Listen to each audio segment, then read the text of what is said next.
Okay. Greetings, everybody. Father Leo here again.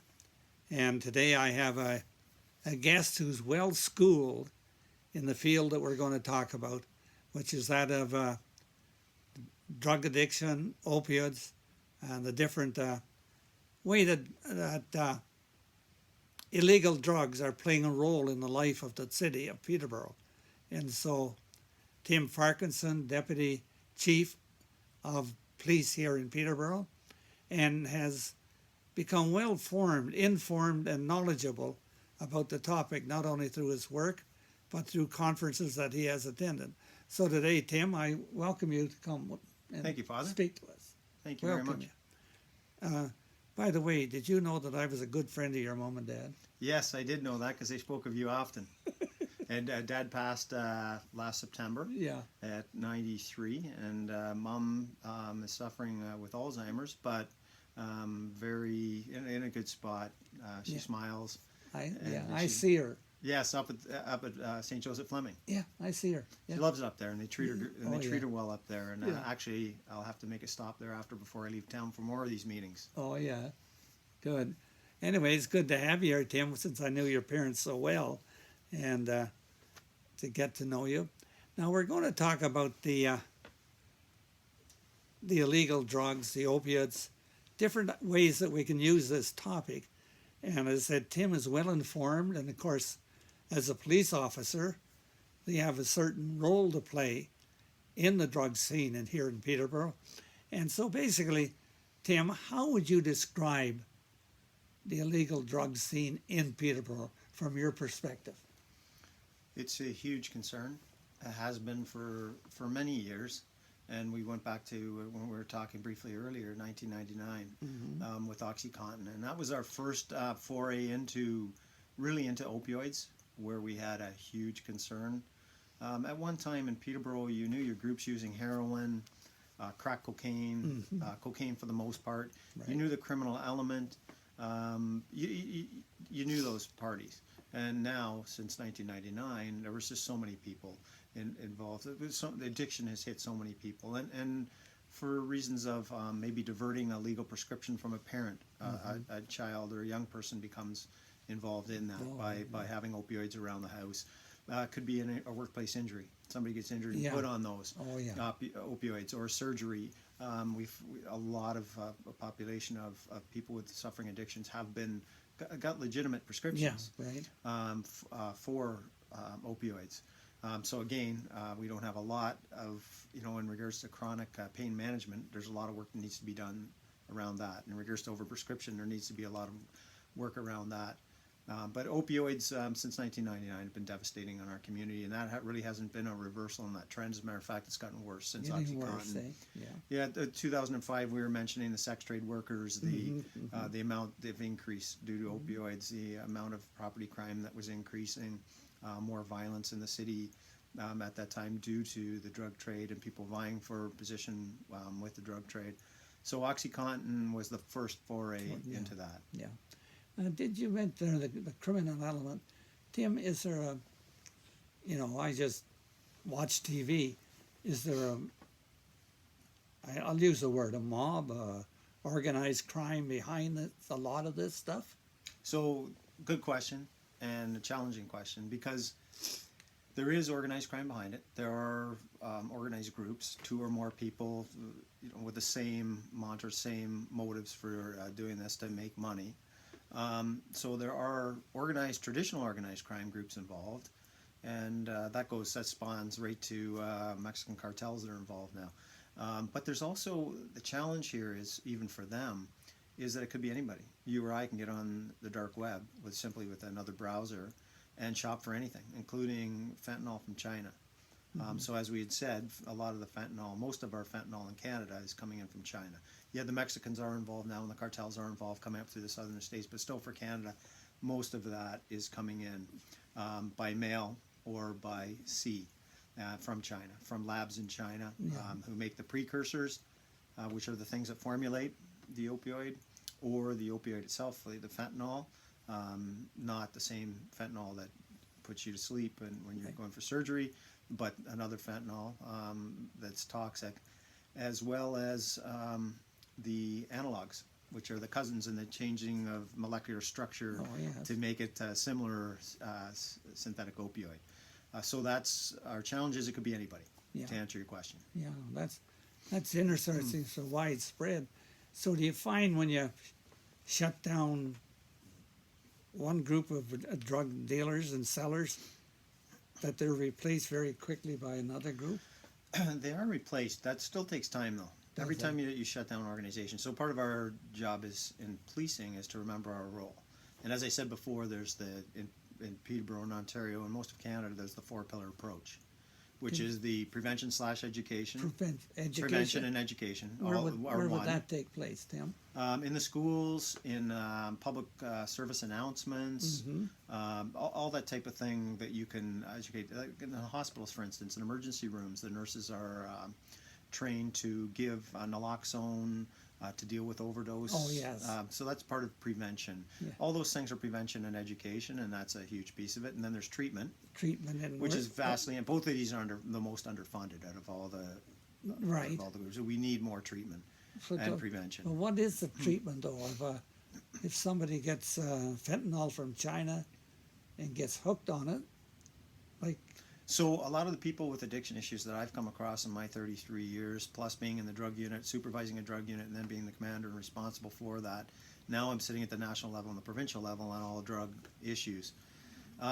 Addictions are a huge challenge, and we've learned that there's a huge stigma around addictions. And we've learned that it's not a moral failure, it's a medical disorder. A lot of people have that mixed up. But that's been proven. The brain has been rewired. I'm not the expert or the scientist in that, so I kind of stayed in my own field, but I do understand that for policing and to put our resources in it, part of it being an intelligence-led police service, is a wise use of limited resources. So where are we going to devote our limited resources in Peterborough? So that's part of my job, to decide what we're going to do and where we're going to go in that. As a command team, we make those decisions. So for people that are addicted and carrying, say, fentanyl, or what's known in Peterborough as purple heroin, but there's no heroin in it, it's all fentanyl and caffeine. For us to arrest those people, it's been proven to be the worst thing that we could do. Yeah. A lot of times you're re-victimizing a victim. Could be a person suffering early adverse childhood experiences, trauma, all those things, and the addiction piece of it can go hand in hand with those early adverse childhood experiences. So for us to arrest somebody, even though it's illegal for you to carry this, doesn't help. No. So we have been using our resources to go after the traffickers who are profiting off those people, whether it's a higher organized crime group or mid-level or street level that are profiting off our most marginalized. That's where we're making our investment, and it's paying off. We're at 28 deaths this year, which is huge. Yeah. It's our highest year. Yeah. But we know it would be a lot higher if it wasn't for naloxone and the availability of naloxone. Yeah. If it wasn't for all the good people doing all the work they do and all these other pillars, which are helping, but we're still have not reversed this trend yet. No. So our job as enforcement is realizing that we let the professionals in public health and those other areas deal with the addiction issues and the simple possession. We will go after the traffickers. So after, for instance, about a month ago, we lost a couple of people on one weekend. We had 18 overdoses in one weekend. Paramedics came and said, we have a huge concern. We agreed. We did an early emergency announcement with Rosanna Salvatera, Dr. Salvatera, ourselves, and the chief of paramedics about the concern, raising that alert. And we had made arrests by, this was Sunday, we had made arrests by Tuesday of a group that we believed were responsible for that. Now, we charge them with possession for the purpose of trafficking. If you look at the significant sentences people are getting, it's upwards between 7 and 12 years for trafficking or possession for the purpose of trafficking. So the sentences are going up. Aren't you satisfied with that? Well, that's a start. I don't know if anyone would be satisfied with it because you're killing people. You're using carfentanil, selling carfentanil or fentanyl, so you're killing people. But again, for us, if we can do a manslaughter investigation, we would do it. If we have that evidence, and we try and look at every case that we possibly can. There's so many overdoses. We're at over 225 overdoses this year. We don't have the manpower to do full investigations on Right. every single one. It's not possible. So, but you're still looking for those.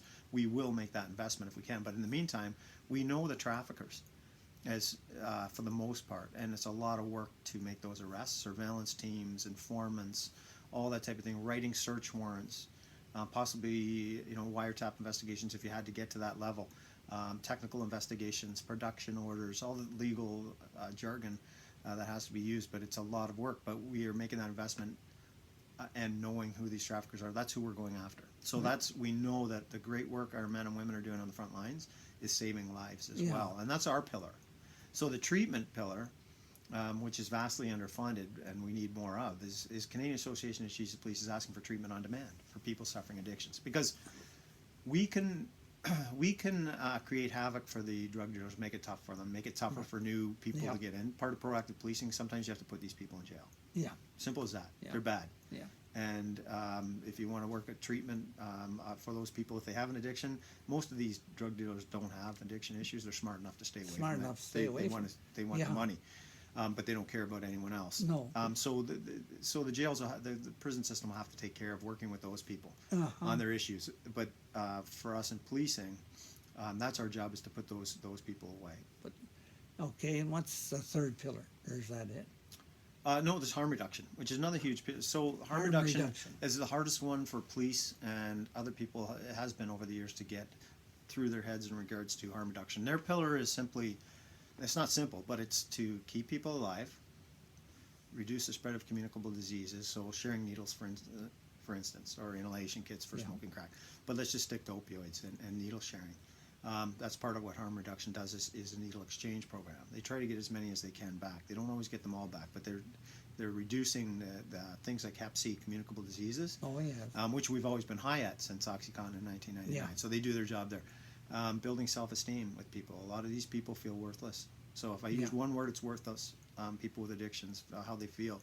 And hopelessness is the second word I would use. Hopelessness. Worthlessness and hopelessness in a lot of cases. So harm reduction tries to reduce stigma, build that self-esteem. So if we look at a consumption site, for instance, consumption treatment services, they keep people alive. A lot of people see it as enabling. So they'll say to us, why do we support that when it's enabling people? Well, no, it's people feel safe there. Yeah. They feel safe from overdose because there's not one documented case in all the CTSs, consumption sites, or supervised injection sites. In other places they're called. There's not been one death recorded, so people are staying alive. They still try and introduce people into treatment, so they give the proper referrals. So part of it is you can't just say somebody whose brain's rewired, suffering addiction issues, you can't just say, John, stop doing the drugs. Right. It's not going to work. It's proven not to work. We know it's not going to work. Yeah. So the harm reduction's job is to keep those people alive while the other pillars, especially treatment, step in. And here in Peterborough, where would they get that treatment? So there's the for-profit and there's the not-for-profit.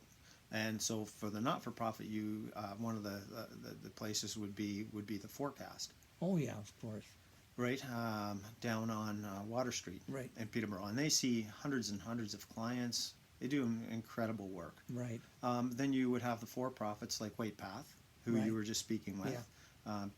Leonard Hall, Peggy Shaughnessy's group, who do incredible work, proven work as well. So there's those treatments. And so what we're trying to say at the Canadian Association of Chiefs of Police is we need treatment on demand. When somebody needs treatment, whether they walk into the station and we make an arrest, and there's an addiction issue of any kind, we need to be able to get that person in treatment at that time. You've got a limited window of opportunity. Yeah. I can't say to you, Father, wait for 3 months, wait for 4 months, and we'll get you. Somebody's going to get you in. So that's one of the things that we're really pushing for, because treatment can work. And not everybody's ready. You have to meet people at where they're at, and that's where the harm reduction comes in. Is because you might not be ready. Yeah. Right, for the treatment yet. That's right. But so that's where we talk about methadone and Suboxone, which are your opioid agonist therapies. Yes. Yes. Right, or opioid substitution therapies. Yes. Which is another form of, if you can get somebody on methadone or Suboxone, we prefer the Suboxone, buprenorphine, and policing, because if it gets into the wrong hands, methadone can kill you or I. Yeah. Suboxone's a safer drug. Yeah. And so, we support that. Those are opioid agonist therapies that work they're basically harm reduction treatment combined. And then you also have to get into a discussion, which is a really tough one, around a clean, safe supply of drugs. Yeah.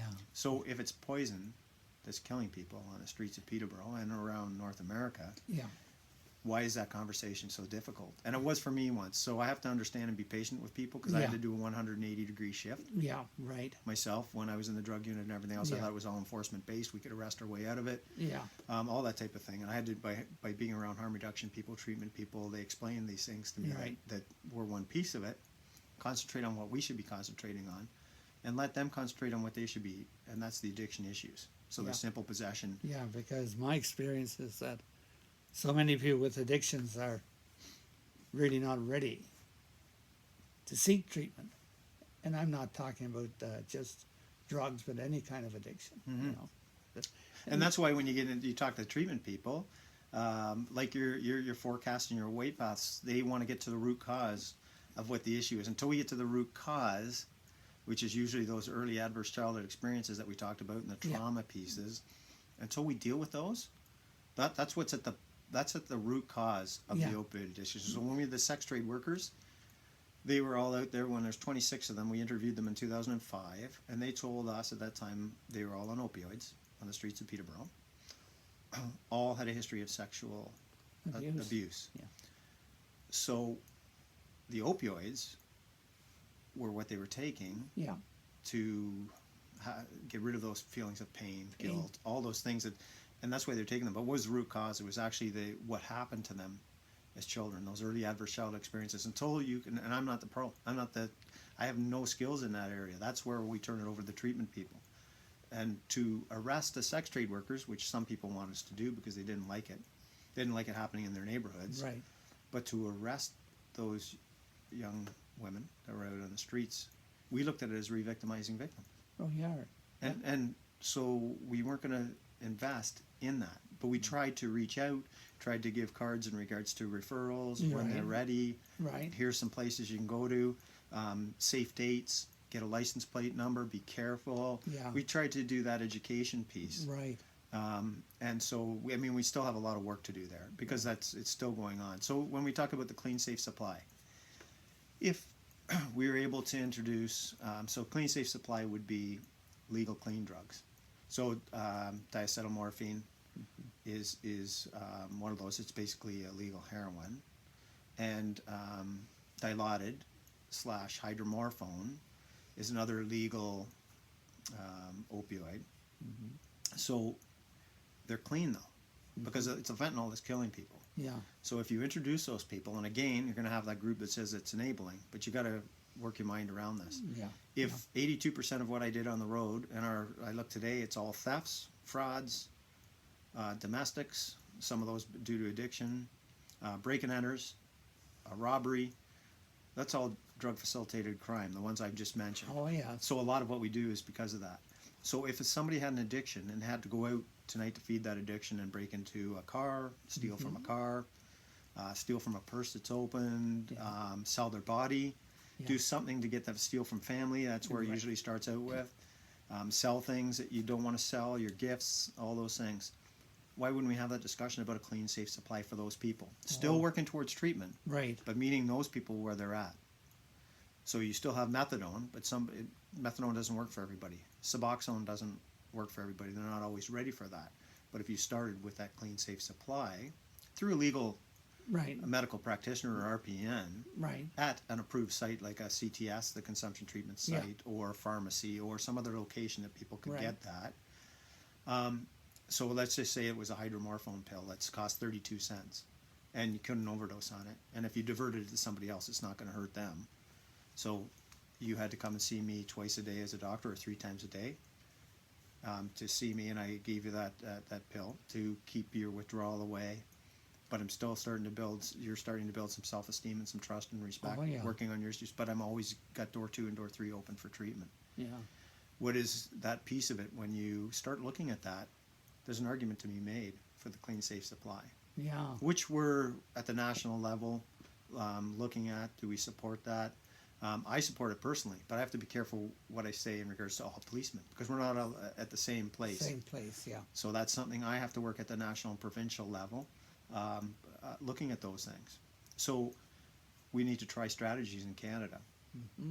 Our challenge is you look at the Bradley Chapman jury recommendations that came out December 18th, I believe. I didn't see them until January. There was 55 recommendations. Some of those recommendations, again, AMO, Association of Municipalities of Ontario, they mirrored a lot of the same what the AMO was saying and what the Bradley Chapman jury recommendation said about that was an opioid overdose death. Those recommendations, a lot of them, one was get the provincial task force going again, the opioid drug strategy task force, and assign a person as a coordinator assigned to the Ministry of Health and Long-Term Care. So our local drug strategies would have a place when a strategy is working or we have an idea in Peterborough, we can share that. Right. And also you have somebody within the ear to the policymakers, the legislators, to make changes that we need to make and have these discussions. Yeah. Because nationally, we're still up there. We're still have huge amount of deaths. Right. Right. Every year. So do we want to reverse the trend or do we want the status quo? And no one has the exact answers, but we have to try different strategies across the country to see what's working. So the clean, safe supply that I talked about with the diacetylmorphine has been, I was just out at the Crosstown Clinic in Vancouver last week speaking to Dr. Scott McDonald. And it's amazing the work they're doing, the lives that they're changing with people by meeting them where they're at. Oh, yeah. And with the diacetylmorphine. Right. No one's overdosing. They're not bringing dirty drugs in. They're being given the diacetylmorphine or the dilaudid hydromorphone pills, and they have 3 sessions a day. Not everybody needs the 3 sessions a day, but some people do. And some of those people are carrying on with their as close to normal life as they possibly can. Is that right, eh? And some people are finding treatment. It might take a year. Yeah. Oh, yeah. It might take 2 years. But let's move on, Tim, to the police. Like, what are your drug squad, eh? Which makes a lot of sense with the staffing of it. But, like, what are the boundaries for them? What are the, well, I guess I'll throw the ball back to you. Like, Sure. What is their orders, if you will, their duties? So for us as a police service, we're having our officers concentrate, especially in the drug unit, having our officers concentrate on the things that we talked about, on the street level trafficking, on the mid-level trafficking, and higher. So, and you'll see constant arrests made. You saw the one just a couple weeks ago with all the guns, 6 handguns, with all the drugs, with the proceeds of crime. So that's what they're spending their time doing, and that's making a difference. And that's where we want them investing their time. We also want them investing time on some proactive strategies. So over the years, although they do search warrants, if there's a complaint, you have a complaint of somebody, say, next door dealing drugs. We have to work on those complaints as well, and we do that. But we also have been working with pharmacists and working with doctors, educating each other in regards to the overprescription issues over the years. Before we had a patch for patch problem. So now there's a bill, C-33, it's patch for patch. We were doing that in Peterborough back in the mid-2000s with our pharmacists. And that's kind of work that we wanted them doing in the drug unit. Right. So we haven't had a patch problem with fentanyl here in many years. The Good Samaritan bill, that's 224. That's a Good Samaritan bill, which basically says that if somebody calls 911 because of an overdose, the other people at that residence don't have to be afraid to call 911, because that was a huge problem over the years. Is the lack of trust in police and feeling that we would be charging people with possession. Right. So we were doing that before that bill came out in Peterborough. That's how proactively our officers were doing it. We were the first ones in Ontario in January of 2016 to carry naloxone. We got the first legal opinion and did that. Right. And a lot of that was for stigma. It was for officer safety in case the officers came across it, and if they had to use it for somebody. But I mean, our paramedics and fire emergency services here are so good that they're as quickly on the scene as our officers at most of the overdoses. So it's been used at court a few times, but our officers haven't, like more rural police services or regional police services have had to use it a lot more than in Peterborough. But that's just the mentality and the focus that our officers have. We know our pillar. We know what we should be investing our time in. Working with our youth, our drug officers have been in the schools and done different things in the schools. Our community service officers are in schools, high schools, public schools, full time. They discuss these issues with people. We try and make referrals. We're with our sex trade workers, for instance, we're not out spending a lot of time on the trying to arrest sex trade workers. We just don't have the time, Right. the money, and it does not make sense. We have to No. come up with a strategy. So we're working now because we still have to deal with these things. A lot of our complaints that we get from counselors, from our stakeholders downtown, we have to realize we're in the middle. We're like referees. Yeah. We understand the addiction pieces, so I've talked about that piece of it being not a moral failure but a medical Yeah, disorder. We've talked that's right. about the stigma that we're trying to cut down in policing. But we also have to be cognizant of our business owners downtown, our tourists downtown, who complain about some of the issues that go along with addiction and mental health and people not taking their medications, that type of thing. So where we're working now is we've had a meeting with the Crown and we're working towards a diversion. So we still, that's the one piece I see that we're missing in policing is that diversion piece. So some of that behavior, our officers don't have all the tools yet. So this would be another tool for them. Oh, yeah. So if you're walking down the street yelling and you start trying to aggressively panhandle outside a store, and we've got tourists in town and people that just want to go out for it might be their one night a week. Yeah. They go out for dinner, and you're leaning over, causing that disturbance. Those people want to leave. They feel uncomfortable. It's just ruined their night. Yeah. Right now, the only thing we have is the Safe Streets Act, and it's a ticket. But to give you a ticket, are you going to pay it? No. And you don't probably have a hunting license or a driver's license or any of those other things, so it's not going to matter to you, and you're not going to pay those bills. It just charges everybody administrative costs. But if we were able to, we have grounds for, say, mischief, which is criminal code offense. You're interfering in the lawful use or enjoyment of a person's property. So if we were able to do that, and the officer can make the apprehension in a compassionate way, because he has the grounds, Yeah. not going to put the person before the courts, not going to bring them to jail, Oh, but going to take them to a place, a treatment facility that might be a CMHA worker and a treatment worker, right. as an intake worker. Take them there and start a conversation with that person. Oh. So you've done it in a compassionate way.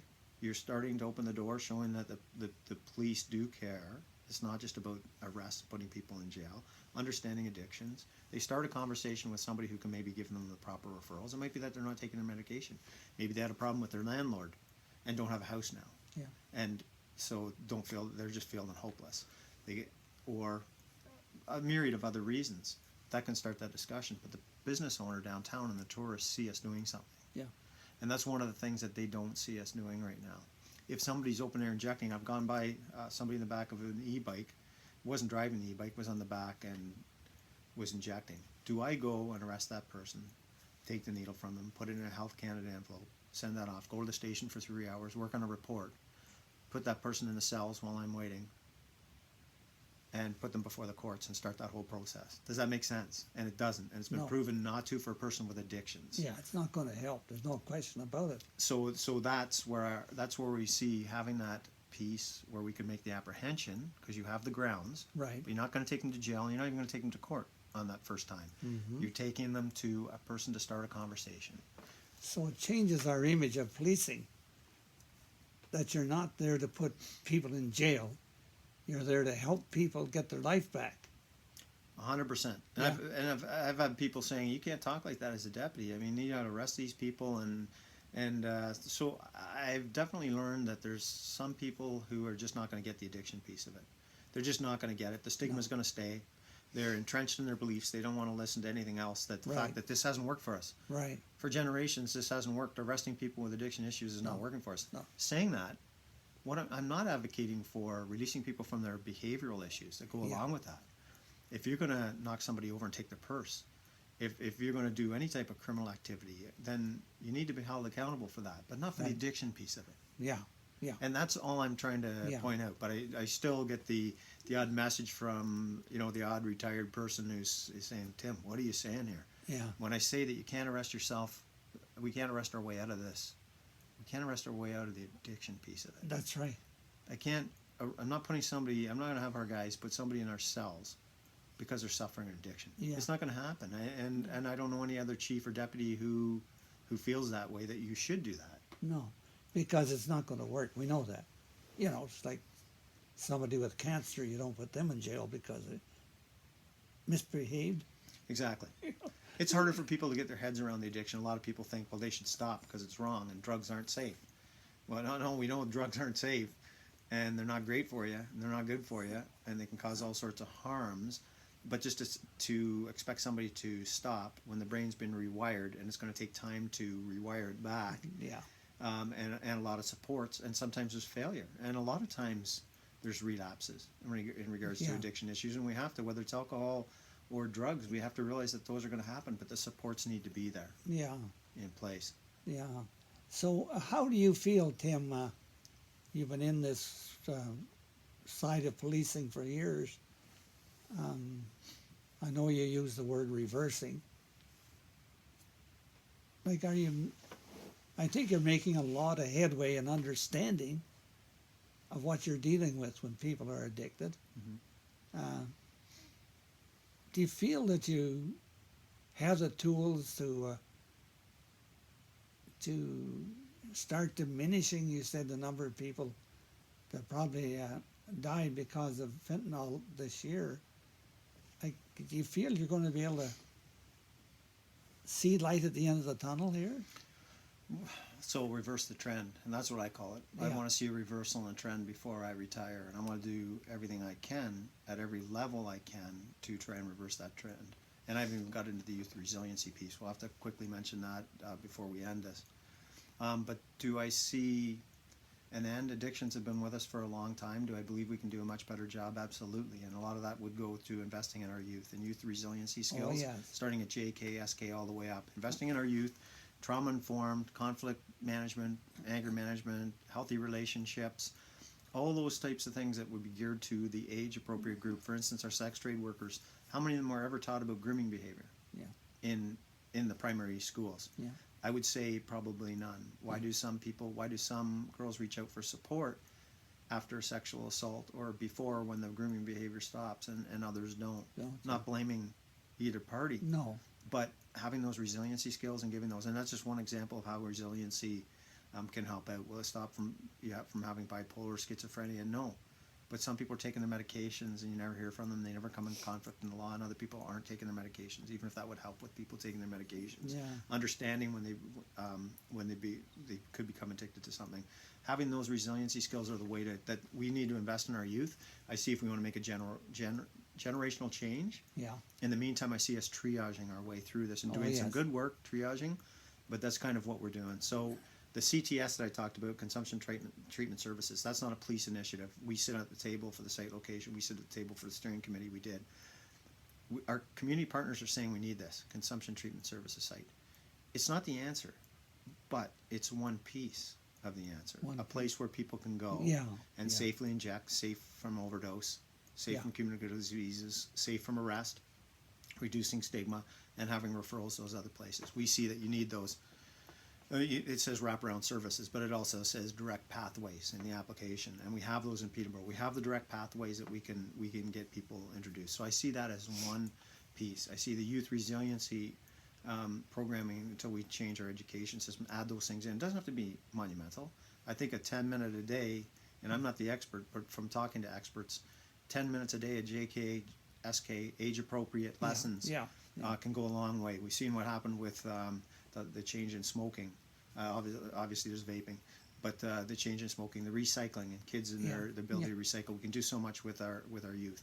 Having those discussions about trying different strategies like the safer supply. Introducing those things. Before we had methadone and Suboxone, this was a mess. Like when people said in Peterborough in 2005, we have 1,200 people. What a mess. 5 methadone clinics. This is terrible. You also have to look at the other way. Having 1,200 people with addictions in Peterborough that came forward is a huge number. It should be around 100.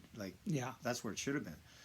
Of course, that's high, but the fact that those people are in methadone agonist therapy is amazing because a lot of those people are functioning. Yes, there are some people that take advantage of it. Like there is people that are seeking fentanyl on purpose for the high. There's always those cases that you can get confirmation bias and find your argument towards. But for the most part, nobody wants to be suffering from addictions that I've come across. No. So we have to do what we can in regards to the treatment piece. We need more money in treatment to meet people and help them through it. Yeah, I can really see that, the treatment piece, because by the time you get them, Tim, they've already suffered some kind of trauma of one kind or another. Either they've suffered or they have been deprived in some way. And so, their self-esteem really takes a beating. And so I guess the treatment has to be really and I think the idea that policing means treatment and rehabilitation rather than jail must be quite a reversal.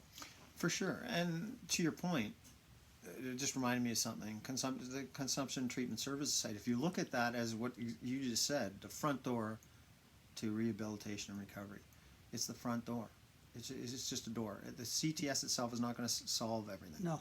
It's just one piece of the puzzle that's needed for a certain population of people that are injecting drugs. So there's much more that needs to be done, and a lot of those things that we've talked about. But it's those strategies that we need. We need a comprehensive national and provincial strategy, which we don't have right now. So to your point earlier, we're coming up as a police service with our own ideas and as a community with our own ideas to try and get ahead of this, because nobody else has really solved it for us or has come to our aid, and we're not expecting the federal government or the provincial government to solve this for us. That'd be great if that happened, but I just don't see that coming. In the meantime, we can't be waiting. Things move at a snail's pace. Right. This has been going on since 1999. We were losing 12 to 17 people a year from 1999 on, since OxyContin, just on OxyContin, in the county of Peterborough. Pretty big geographical area. But we're losing more than that in the city alone now. So we have to come up with strategies. That's what we've been working on. And I said earlier, collaborative approach. We don't have all the answers. I don't have all the answers. I've been dealing with this for 33 years. At every level. I read every single thing I can, talk to every single person I can, try and get into every clinic I can. And I don't have all the answers. But we gotta keep trying. We have to try some strategies. And going back to the traditional enforcement is the way to go, is, for me, it's a no-brainer that it's no.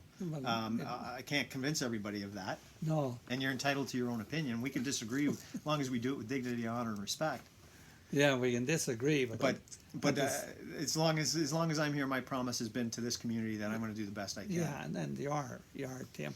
Look, Tim, I want to thank you for coming here today and sharing so openly and honestly what's happening in Peterborough, your role in it, the role of your fellow officers. And I'm sure it's not it must be very, very difficult to keep their courage up and their hope up in the face of the complexity of the whole problem. But it is, and just to that point, you bring up a good point, because it's the men and women of the service that are most important for me in our service. They're the ones out there on the front line. I'm in meetings. I'm, it's a decision maker at certain levels, but I can't do it without their input. And it's great work that they do at the front lines, and the compassionate people that we have, the caring people that we have. We are hiring on character. It's got nothing to do with your sports background or your academic, your awards or anything else. Character is what, and we're trying to promote on character as well. Those are the leaders, the future leaders. I'm not going to be, here for a lot longer. I don't know when. I'm year by year basically at this point. But I want to see some up and coming leaders that have some vision and have some ideas and are willing and open enough to be objective and flexible. And to change your opinion when you're wrong, and not be afraid to admit that you're wrong or you didn't have a clue. That's right. And that's my every day. I start in the morning usually not having a clue. No, I can appreciate that, but I say I want to thank you for coming and sharing so openly and honestly with me. And I hope that the people who watch this will also feel that they've been better informed of what you're doing, so when they read in a paper about this or that, they'll have more background information to understand what you're doing. Because I think the biggest thing for me this morning is making the point that you don't want to throw people in jail. You want to have to help them to get rehabilitated and get in charge of their life. So thanks, Tim. 100%. Father, thank you very much for your time. And sorry, I can't shorten it down. Like, I get passionate about it. I know you do. And I can get going too long. I wish I could make it shorter and simpler, but it's just not me. No. It's Tim.